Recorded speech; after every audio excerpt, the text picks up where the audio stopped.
Welcome to Oxfam English program. This is Yaqub Bashir before you. So guys, how are you doing? Fine? Studying very nicely? देखो एक बात याद रखो कि आपको हर हाल में बिल्कुल ऑनेस्टली कामयाब होने के लिए प्रैक्टिस करनी होगी। कामयाब होने के लिए आपको हर हाल में वक्त देना होगा। याद रखिए, एक छोटी सी कहानी मैं आपको बताता हूँ, ज़रा सुनिए। एक पोल वॉल्ट चैंपियन था। आप पोल वॉल्ट जानते हैं? नहीं? पोल वॉल्ट आपने देखा होगा कि दो खंबा होता है, उसमें एक रस्सी बंधी होती है और एक बड़ा सा बांस लेकर उस रस्सी को जंप करता है। इस गेम को पोल वॉल्ट कहते हैं। एक पोल वॉल्ट चैंपियन था and he could manage to jump 12.16 metres. Come on, he was the champion. हम और आप तो 1.16 मीटर जंप नहीं कर पाएंगे क्योंकि हमने प्रैक्टिस नहीं की। उससे पूछा, how do you manage to get success? आखिर आप कामयाब कैसे होते हैं? इतनी शानदार कामयाबी आपने कैसे लिख डाली? What a nice answer he gave. उन्होंने कहा, I do nothing, I don't do anything. मैं कुछ नहीं करता। First I put my heart over the bar, my body follows. मैं पहले अपने दिल को रस्सी के उस पार पहुंचा देता हूं और पीछे से मेरा शरीर आता है। ये ना समझिएगा कि दिल खोल करके फेंक देता है, जहाँ जाएगा वहीं पहुँचेंगे। मतलब पहले से वो तैयार होता है, उसका दिल तैयार होता है कि मैं ये कर लूँगा, मुझसे ये हो जाएगा और ये कोई बड़ी चीज़ नहीं है। और फिर मैं इस प्रैक्टिस में लग जाता हूँ कि मुझे वहाँ तक पहुँचना है। याद रखिए, पहली चीज़ अपने आप को तैयार कर लीजिए कि मुझसे ये हो जाएगा, और फिर तैयार और होने के बीच की जो प्रैक्टिस है वो आपको करनी है। और ये इम्पॉर्टेंट है, याद रखो कि प्रैक्टिस एंड प्रैक्टिस। बहुत पुरानी कहावत आपने सुना होगा कि अगर कामयाब होना है तो आपको पूरी लगन से मेहनत करनी होगी। और किसी ने बहुत प्यारी बात कही कि विद्या एक तपस्या है, इसमें आपको झोंकना पड़ेगा अपने आप को। एनीवेज, पिछले वीडियो में लेक्चर 1 में हम लोगों ने आर्टिकल्स के कुछ रूल्स देखे थे। थोड़ा सा रिकैप कर दें। मैंने कहा था कि देखो, ए और एन डेफिनेट इनडेफिनेट आर्टिकल है और वो सिंगुलर काउंटेबल नाउन से पहले यूज़ होता है। ए यूज़ होगा सिंगुलर काउंटेबल नाउन से पहले starting with the consonant sound, और एन यूज़ होगा सिंगुलर काउंटेबल नाउन से पहले starting with the vowel sound. Sound बहुत इंपॉर्टेंट है। फिर मैंने कहा था, देखो एक छोटी सी चीज़ थोड़ा सा रिकैप करें। यहाँ है अम्ब्रेला और ये है यूनिवर्सिटी। दोनों ही यू से स्टार्ट हो रहा है, लेकिन अम्ब्रेला लिखोगे अगर हिंदी में तो अ से स्टार्ट करेंगे, और यूनिवर्सिटी लिखेंगे तो य से स्टार्ट करेंगे। तो आप हिंदी अगर जानते हैं ना, तो यू व्यंजन है यानी कॉन्सोनेंट है, और अ स्वर है यानी वॉवेल है।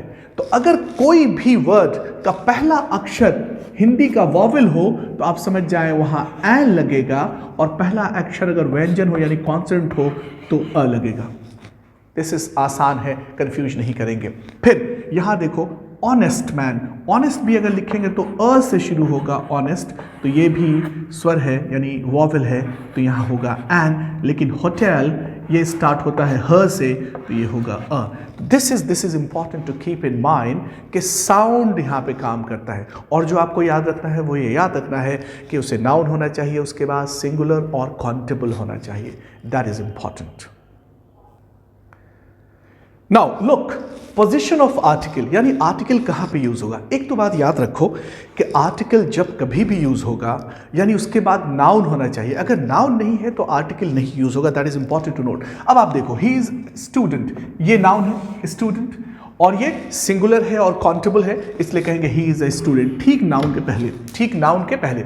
लेकिन अगर नाउन के पहले एडजेक्टिव आ जाए, एडजेक्टिव आपको पता है नाउन के पहले गुड है तो एडजेक्टिव है, तो फिर ये आर्टिकल शिफ्ट कर जाएगा एडजेक्टिव के पहले।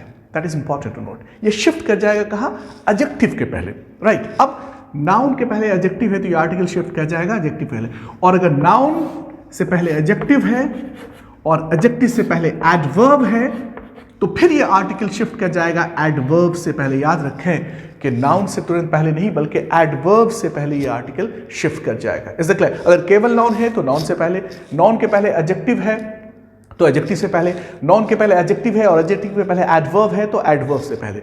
लेकिन ए और एन वो ठीक अपने बगल वाले पे डिपेंड करेगा कि उसके बगल वाले का साउंड क्या है। जैसे अगर मैं कहूं ही इज अ गुड स्टूडेंट, अगर मैं ये कहूं कि he is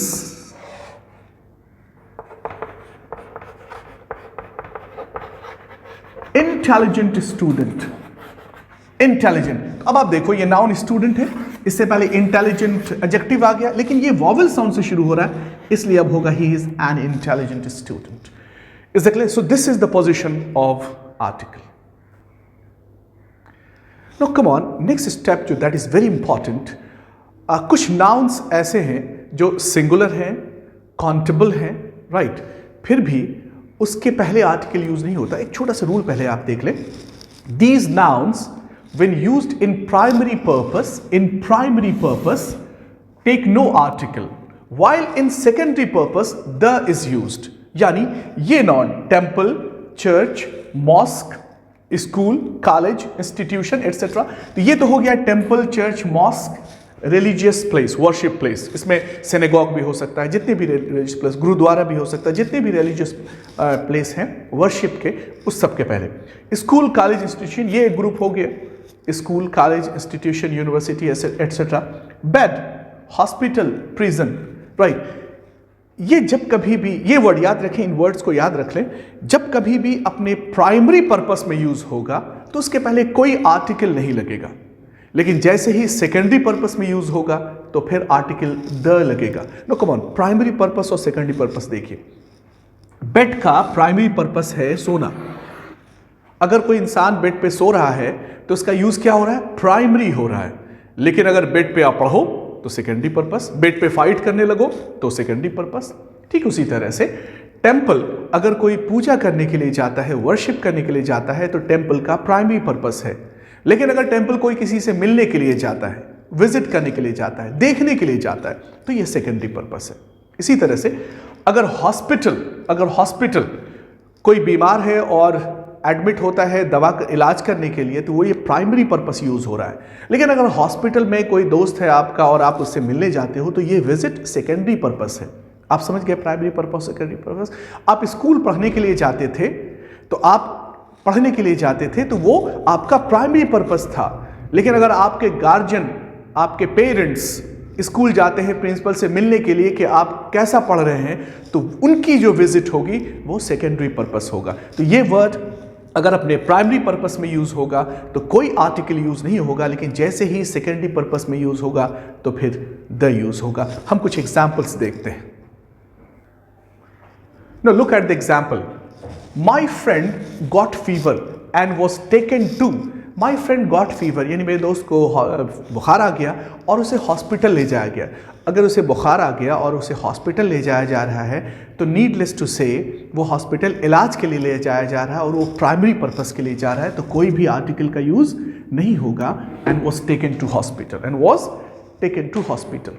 is the clear? लेकिन दूसरा जो है, I am going to hospital to see my friend. अब मैं क्या जा रहा हूँ हॉस्पिटल? मैं अपने दोस्त से मिलने जा रहा हूँ क्योंकि वहाँ एडमिट है। तो अब मैं जो हॉस्पिटल जा रहा हूँ तो हॉस्पिटल का सेकेंडरी पर्पस यूज है, तो I am going to the hospital to see my friend. He was found guilty and was sent to, चूंकि he was found guilty and was sent to jail, right, क्योंकि कौन सा purpose है? ये primary purpose है, क्योंकि वो guilty उसे पाया गया, दोषी पाया गया और उसे जेल भेज दिया गया, तो primary purpose. Today the minister will visit the prison. अब यहाँ पे द क्यों लगा? क्योंकि ये मिनिस्टर है ना, जेल को विजिट कर रहे हैं, तो वो सेकेंडरी पर्पस के लिए वो कंडीशन देखना चाहते हैं जेल का, इनमेट्स का कंडीशन देखना चाहते हैं, तो वो विजिट कर रहे हैं, तो ये सेकेंडरी पर्पस है। और अगर ये सेकेंडरी पर्पस है तो फिर यहाँ द लगेगा। हम कुछ और एग्जाम्पल देखते हैं और कुछ एग्जाम्पल देखें। Why are you playing bed? तो अब आप जरा देखो, बेड पे क्या कर रहा है? खेल रहा है वो। और अगर बेड पे खेल रहा है तो बेड का सेकेंडरी पर्पस है, तो क्या होगा? Why are you playing on the bed, right? And he is asleep. अच्छा, एक बात आप शायद न जानते हो, asleep, क्या आपको इसकी इंग्लिश पता है? वो सो रहा है। Since childhood we have been listening, speaking wrong sentence to this Hindi sentence. हम लोग क्या बोलते हैं, वो सो रहा है, ही इज स्लीपिंग। आज आप करेक्ट कर लीजिए, ये कॉमन एरर है, होगा ही is asleep, he is asleep. और अस्लीप अलग अलग नहीं होगा बल्कि एक साथ होगा अस्लीप, राइट। तो ही इज स्लीपिंग नहीं, ही इज अस्लीप। तो he is asleep in bed, तो अब ये बेड पे सो रहा है ना, तो ये प्राइमरी पर्पस है, तो कोई आर्टिकल नहीं होगा। एक और प्रीपोजिशन के रूल आप जान लें यहाँ पे, राइट। इस तरह से एक रूल तो प्रीपोजिशन के आपको पता चल जाएंगे, आगे हम लोग प्रीपोजिशन भी देखेंगे कि जब बेड का सेकेंडरी पर्पस है तो प्रीपोजिशन ऑन है, और जब बेड का प्राइमरी पर्पस है तो प्रीपोजिशन इन है। That is important to note. जब बेड का प्राइमरी पर्पस है तो प्रीपोजिशन ऑन है, और जब बेड अपने सेकेंडरी पर्पस में है, जब सेकेंडरी पर्पस में है तो ऑन है, और जब प्राइमरी पर्पस में है तो इन है। No next, every Sunday he goes to church. अब आप जरा गौर करें, every Sunday he goes to church. आप यहाँ पे सेकेंडरी पर्पस है या प्राइमरी पर्पस, क्या आपको पता चल रहा है? नहीं ना, तो कैसे लिखेंगे? अब इस चर्च का यहाँ पे प्राइमरी पर्पस लेंगे या secondary? Confusion, dilute the confusion. अगर मैं आपसे कहूं 4 लिखिए, 4, तो आप लिखेंगे 4, लिख दिया। कि पॉजिटिव है या निगेटिव? आप कहेंगे पॉजिटिव है। क्यों? क्योंकि पॉजिटिव साइन नहीं दिए जाते, जब कभी भी निगेटिव होगा तो उसकी साइन दी जाएगी, निगेटिव की साइन दी जाएगी। ठीक उसी तरह से अगर किसी सेंटेंस में आपको प्राइमरी पर्पस और सेकेंडरी न समझ में आ रहा हो, तो याद रखिए ये हमेशा प्राइमरी लिया जाएगा। क्यों? क्योंकि सेकेंडरी पर्पस हमेशा लिखा हुआ रहेगा।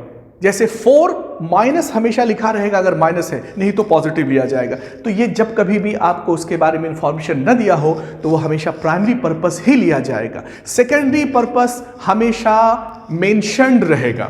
तो he every Sunday he goes to church, primary purpose. I will go to the church next Sunday to see my friend. The क्यों? क्योंकि to see my friend, sorry, I'll go to the church to see my friend। अब अपने दोस्त को देखने से मिलने जाएंगे, इसलिए सेकेंडरी पर्पस है तो द लगा। Hope this rule is clear. अब एक और बहुत खूबसूरत रूल देखिए, किसी भी पैराग्राफ में, एक पैराग्राफ में जब पहली बार नाउन आएगा तो वो तो अपने रूल के अनुसार होगा। अगर वो सिंगुलर काउंटेबल नाउन है तो ए या एन, और अगर वो डेफिनेट है तो द। लेकिन जब उसी नाउन का रिपीटेशन उसी पैराग्राफ में होगा ना, तो अब irrespective of what a noun is हमेशा द लगेगा। मतलब किसी भी पैराग्राफ में जब नाउन का रिपीटेशन होगा तो हमेशा द लगेगा। जैसे एग्जाम्पल देखिए, there was old man, old man, man singular है, old, there was an old man living in a rickety house. Rickety कहते हैं जर्जर, बहुत ही खराब घर, dilapidated. Windows and doors were broken. अब देखो यहाँ विंडोज प्लूरल है और डोर्स प्लूरल है, राइट। तो इसके पहले ए और एन तो नहीं लगेगा क्योंकि प्लूरल है। अब क्या इसके पहले द लगेगा? तो आपने कहा द तब लगेगा जब रिपीटेशन हो, ये पहली बार आया। जी नहीं, जब कभी भी हम घर की बात करते हैं तो विंडोज और डोर की बात ऑटोमेटिकली हम कर लेते हैं। तो विंडोज और डोर्स रिपीटेशन है यहाँ पे, तो the Windows and the doors were broken. अब देखो ये ओल्ड मैन का रिपीटेशन है, यहां आया फिर दूसरी बार आया, तो होगा the old man had furniture, broken furniture. Furniture के पहले कोई आर्टिकल नहीं। ये रूल मैं आगे बताऊंगा कि बहुत सारे ऐसे नाउन्स हैं जो हिंदी में तो काउंटेबल हैं लेकिन इंग्लिश में वो अनकाउंटेबल होते हैं। जैसे ब्रेड बेहतरीन एग्जाम्पल है। आप कहते हो ना 1 ब्रेड, 2 ब्रेड, 2, 3, 4 रोटी, 5 रोटी, इंग्लिश में नहीं कह सकते 1 bread, 2 bread, 3 bread, 7, of course not. तो वो मैं आगे रूल बताऊंगा। He had some money, he hid. अब देखो ये मनी यहां पे आ गया है, फिर दोबारा मनी है, तो ही hide the money, right, in a bush. Bush पहली बार आया है तो अब यहां देखो बुश का रिपीटेशन है तो कहेंगे the Bush was near the house. यहां बुश का रिपीटेशन है तो द, हाउस का रिपीटेशन है तो भी the. Is that clear guys?